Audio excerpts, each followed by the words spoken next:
0h37.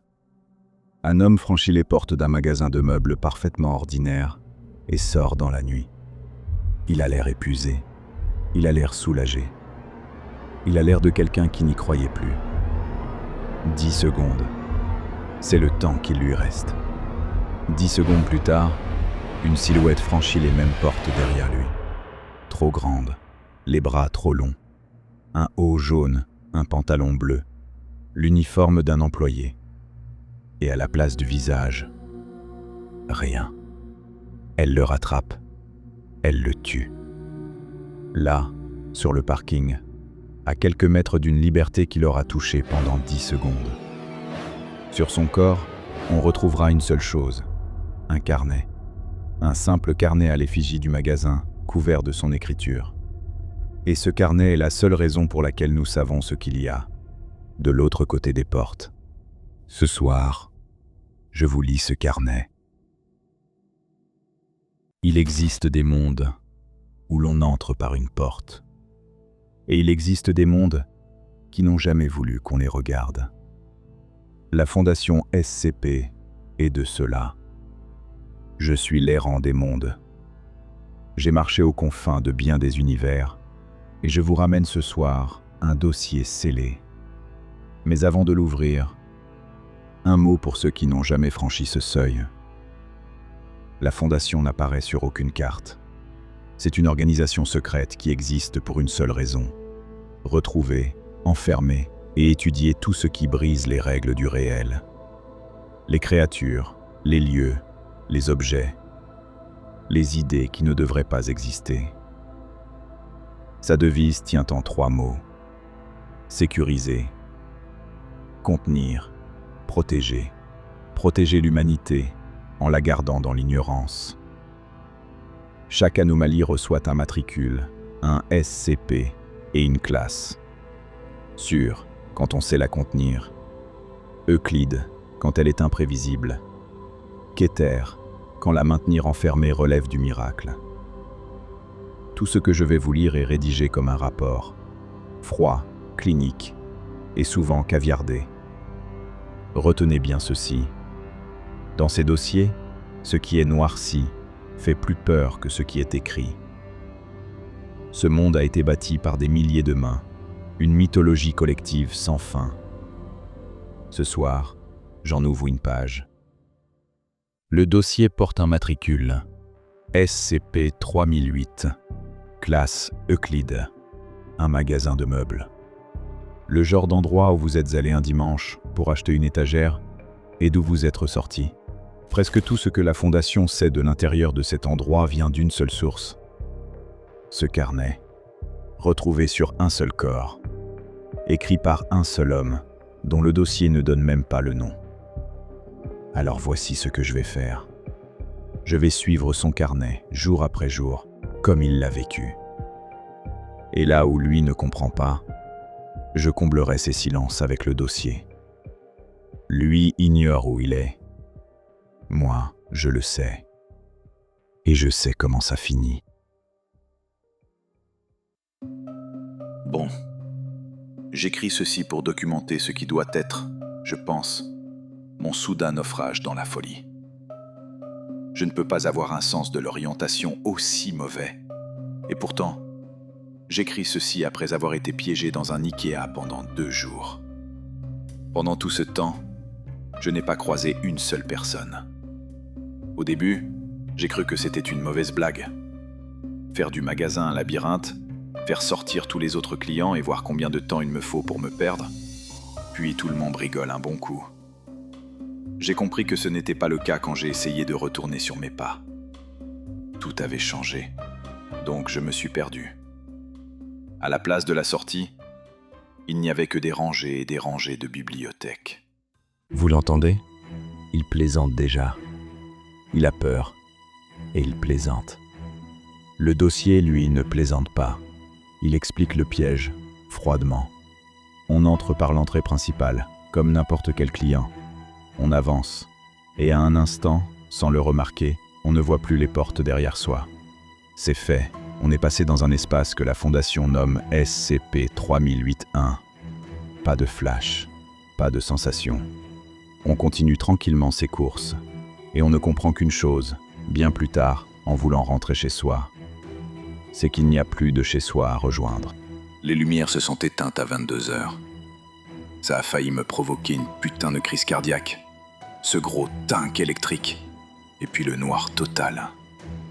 Mais l'endroit est plein de lits, et mon téléphone a une lampe. Aucun réseau, par contre. J'ai trouvé des boulettes de viande dans un restaurant, encore chaudes. Sauf que je n'ai vu personne pour les cuisiner. Au moins, je ne mourrai pas de faim. C'est sans doute la chute de la blague. Des boulettes encore chaudes, dans un magasin vide de tout cuisinier. Rien ne vit ici. Et pourtant, tout fonctionne. Jour 3 de ma merveilleuse aventure mystère à Ikea. J'ai marché 3 heures en ligne droite. Puis j'ai grimpé à une échelle, le long d'une de ces immenses étagères de stock, pour me repérer. Et cet endroit s'étend à l'infini. Comme cette scène du Roi Lion. Sauf qu'à la place de l'herbe et des arbres, il n'y a que des étagères, des tables et du bordel à perte de vue. Il hérite encore. Le dossier, lui, confirme l'impensable. La fondation a mesuré au moins 10 km². Et je dis bien au moins, car ils n'ont trouvé aucune limite, dans aucune direction. Ils ont braqué des télémètres laser au fond des allées. Les lasers ne sont jamais revenus avec une réponse. Le rapport ose alors une phrase glaçante de prudence. Il n'est pas impossible que cet espace soit infini. Un magasin de meubles. Infini. Vous savez, ces dessins animés où le personnage passe une porte et ressort par une autre du même couloir? C'est exactement ça. 2 jours que je ne vois que la même bibliothèque. Rangée après rangée après rangée. J'aime les livres autant que n'importe qui. Mais là, c'est excessif. J'ai vu quelqu'un bouger. J'ai cru à un employé. Il portait l'uniforme après tout. Et puis, peut-être que des monstres de 2 mètres, bras longs, jambes courtes et sans visage, c'est exactement le profil qu'il recherche pour bosser au Super Ikea. Le truc m'a complètement ignoré. Sans yeux ni oreilles, je ne suis même pas sûr qu'il savait que j'étais là. J'ai pensé à le pousser pour attirer son attention. Puis j'ai vu que ses mains étaient assez grosses pour éclater une pastèque. Et j'ai renoncé. Le dossier a un nom pour ce qu'il vient de croiser. SCP-3008-2. Les survivants, eux, l'appellent plus simplement le staff. Le personnel. Le jour, ils sont inoffensifs. Ils déambulent au hasard, sans but, sans répondre à rien. Mais la nuit, quand les néons s'éteignent, ils deviennent fous. Ils se jettent sur tout ce qui vit. Et pendant qu'ils vous tuent, ils parlent. Poliment. Le magasin est désormais fermé. Veuillez quitter le bâtiment. Notre homme ne le sait pas encore. Il va l'apprendre.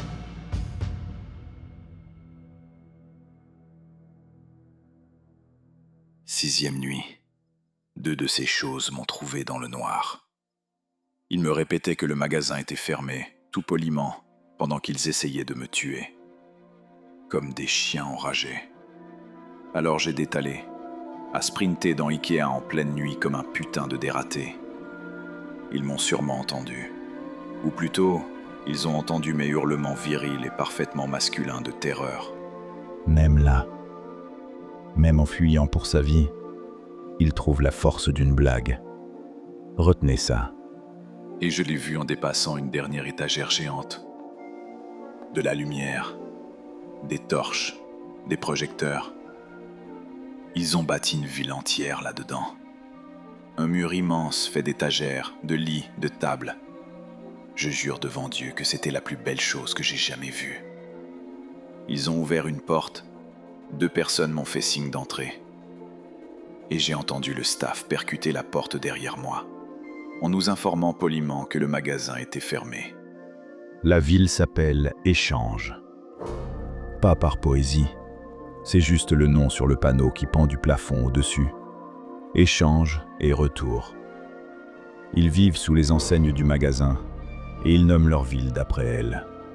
plus de 50 personnes, avec des membres de la bonne taille et des visages entiers. C'est ma 7e nuit ici. La première que je ne passe pas dans le noir. Une semaine entière à vivre dans un Ikea. Il y a sûrement une série télé à en tirer. Et là, une chose le frappe. Et elle me frappe aussi. Dans les films de fin du monde, les groupes de survivants finissent toujours par se déchirer. Pour la nourriture, pour le pouvoir.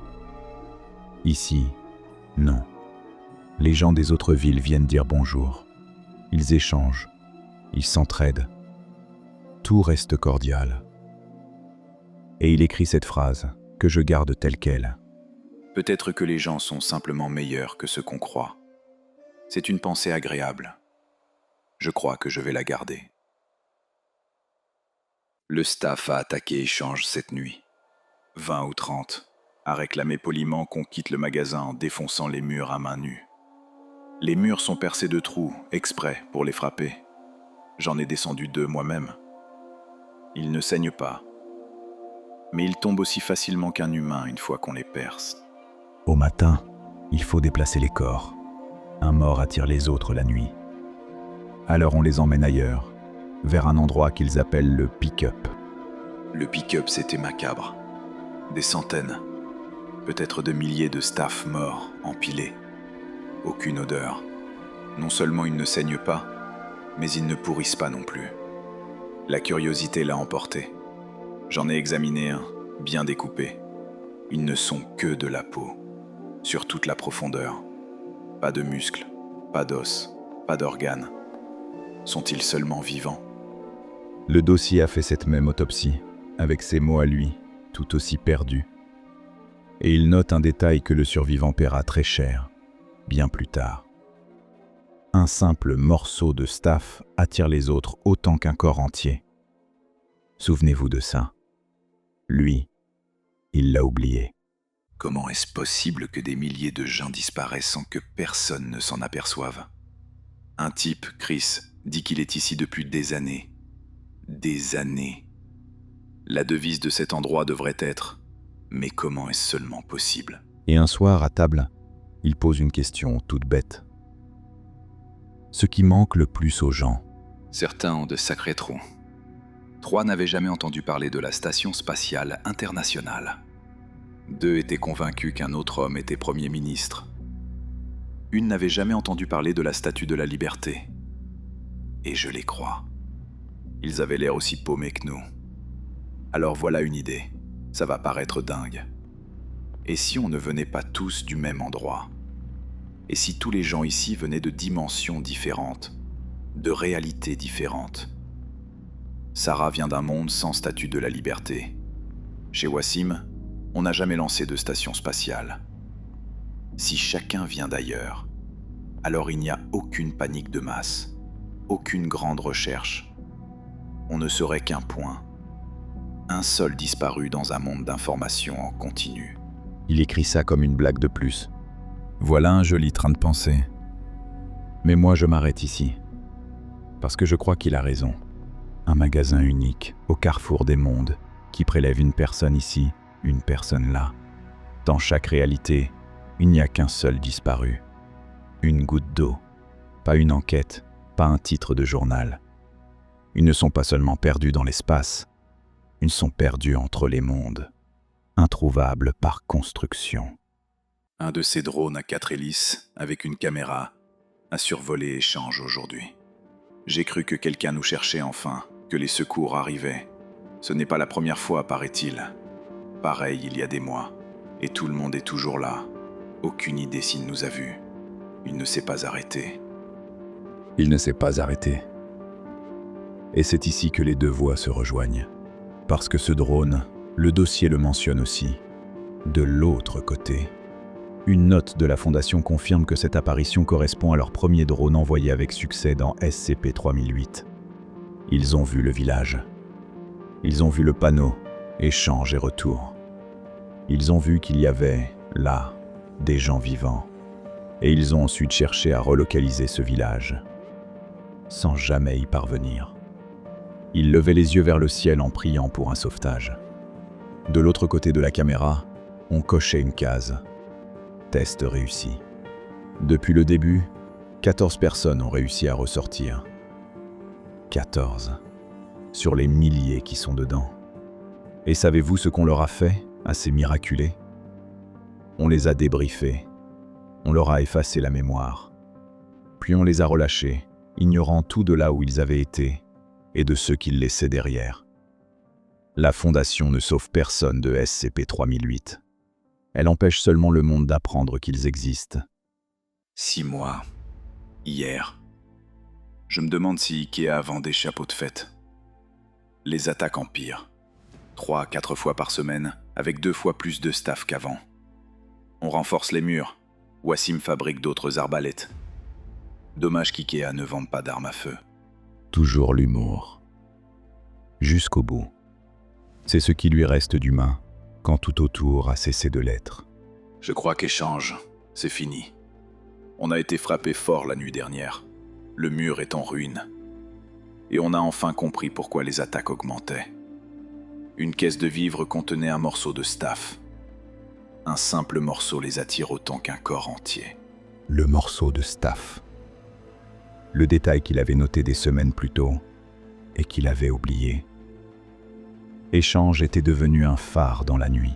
Candace a convoqué une réunion. On va sûrement parler d'abandonner Échange, de rejoindre Caisse. Mais il se fait tard. Je ne crois pas qu'on ait le temps. Certains, peut-être. J'écris ça juste pour avoir une forme de fin.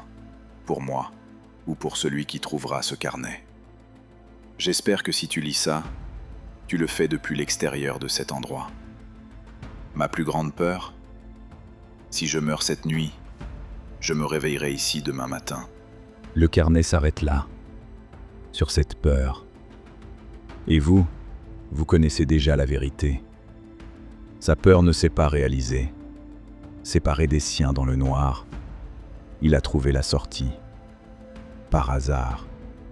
Après des mois à en rêver, il l'a franchie sans même la chercher. 0h37. Il sort. Le monde, enfin, est réel. 10 secondes.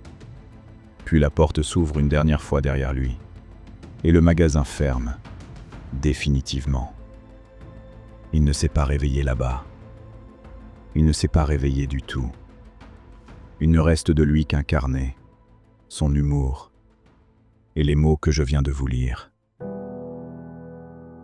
Alors pourquoi ce dossier, plus que tant d'autres, reste-t-il accroché à moi?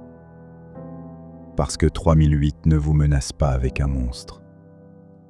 Il vous menace avec un dimanche après-midi, avec l'endroit le plus banal, le plus fléché du monde. Il retire simplement la sortie. Et la vraie terreur ici n'est pas d'être tué. C'est d'être oublié. De disparaître si proprement que votre absence ne fait même pas une ride. Mais il y a autre chose. Et c'est ce que je choisis de garder. Un homme perdu au bout des mondes a plaisanté jusqu'à la dernière page. Et autour de lui, des inconnus ont allumé des torches, partagé leurs vivres, ouvert leurs portes. Ils ne se sont pas dévorés. Ils ont tenu. Le vrai document que cet homme nous a laissé, ce n'est pas qu'un lieu peut nous engloutir. C'est que, même englouti, on peut rester quelqu'un. Le dossier se referme. Mais il en reste tant d'autres. Je suis l'errant des mondes. Prenez soin de votre monde. Il est plus fragile qu'il n'y paraît.